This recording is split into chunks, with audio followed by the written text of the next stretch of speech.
ఇంట్లో చేయవలసిన పనులు, చేయకూడని పనులేంటి? అసలు ఆ పనులు ఎందుకు చేయకూడదో ఈ వీడియోలో తెలుసుకుందాం. నమస్కారం, హిందూ మార్గం ఛానల్‌కు స్వాగతం. ముందుగా ఇంట్లో చేయవలసిన పనులేంటో చూద్దాం. ఇంటిని ప్రతిరోజు శుభ్రం చేయడం వల్ల పాజిటివ్ ఎనర్జీ పెరుగుతుంది. ఆరోగ్య సమస్యలకి దూరంగా ఉంటాము. అనవసరమైన వస్తువులను ఇంట్లో నిల్వ చేయకూడదు. అవి నెగటివ్ ఎనర్జీకి కారణమవుతాయి.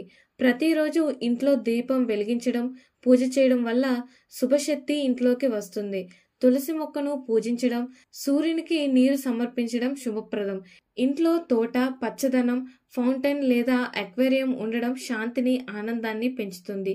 ఇంటి పనులు చేయడం వల్ల శరీరానికి వ్యాయామం అవుతుంది, ఆరోగ్యానికి మంచిది. ఇంట్లోని వస్తువులను క్రమంగా సరిగ్గా ఉంచడం అభివృద్ధికి సూచకం.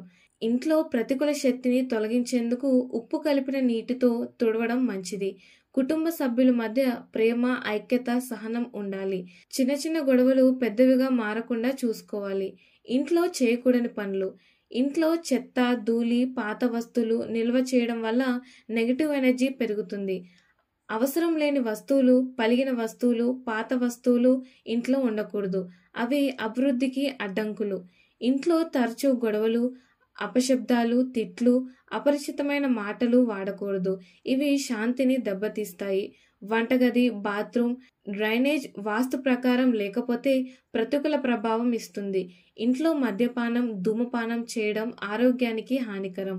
కుటుంబ వాతావరణాన్ని చెడగొడుతుంది. పూజ గదిలో పాత వస్తువులు, అపవిత్రమైన వస్తువులు, ఉగ్ర దేవతల ఫోటోలు పెట్టకూడదు. ఇంటిని శుభ్రంగా ఉంచడం వల్ల ఆరోగ్యం మెరుగుపడుతుంది, పాజిటివ్ ఎనర్జీ పెరుగుతుంది. పూజలు, దీపారాధన వల్ల శుభశక్తి, ధన, ఐశ్వర్యం వస్తాయని నమ్మకం. పచ్చదనం ఇంట్లో శాంతిని, ఆనందాన్ని పెంచుతాయి. అనవసరమైన వస్తువులు, చెత్త ఇంట్లో పెడితే అభివృద్ధికి అడ్డంకి, నెగిటివ్ ఎనర్జీకి కారణమవుతాయి. ఇంట్లో గొడవలు ఐక్యతను దెబ్బతీస్తాయి, శాంతిని కూడా దెబ్బతీస్తాయి. వాస్తు ప్రకారం నిర్మాణాలు లేకపోతే ఆరోగ్య సమస్యలు, ఆర్థిక ఇబ్బందులు రావచ్చు. ఇంట్లో శుభ్రత, పూజలు, పచ్చదనం, ఐక్యత, సరైన వాస్తు పాటించడం ఇవన్నీ ఇంటి అభివృద్ధికి, ఆరోగ్యకరానికి, ఆనందానికి దోహదపడతాయి.